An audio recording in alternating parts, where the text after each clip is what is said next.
just a quick reminder how betrayal trauma differs from trauma.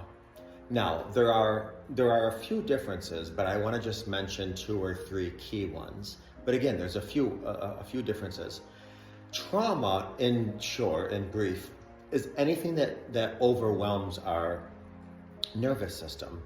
So trauma is not what happens to us, it's how our nervous system responds to it, which is why many people can go through the same thing, and some could be traumatized from it and some others. Stress is different from trauma because stress is something that's a hump and we get over it.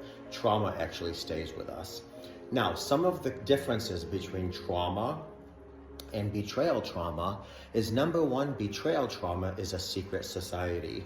If we go through like a parental death, we can call our boss and get bereavement time. We can have our coworkers send us cards and set up a meal train.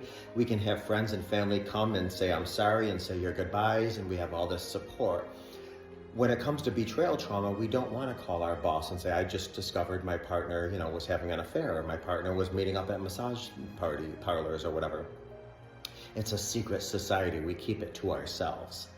That's the first difference. The second difference is, with trauma, it doesn't change us. It can change us in terms of how we're affected in the here and now, but betrayal trauma is the only trauma where we evaluate ourselves.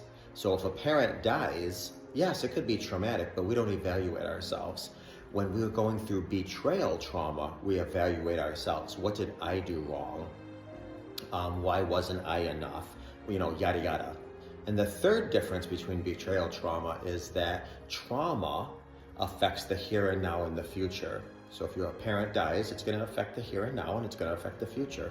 With betrayal trauma, it affects not only the here and now, but also the past, because you can't go to certain restaurants, you can't look at certain pictures, you can't drive down certain streets, you can't see certain billboards, yada, yada. So like I said, there's a few different key differences between trauma and betrayal trauma. And again, just keep in mind is that we see ourselves now differently. Why was I so blind? Why was I so stupid? Why was I so gullible?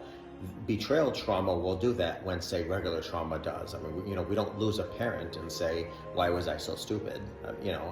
Obviously if we made a medical decision for them, but in the grand scheme of things, trauma doesn't make us self-reflect and force us to introspect like betrayal trauma does. So there are very, very vast differences between stress, trauma, and betrayal trauma. So the more you know.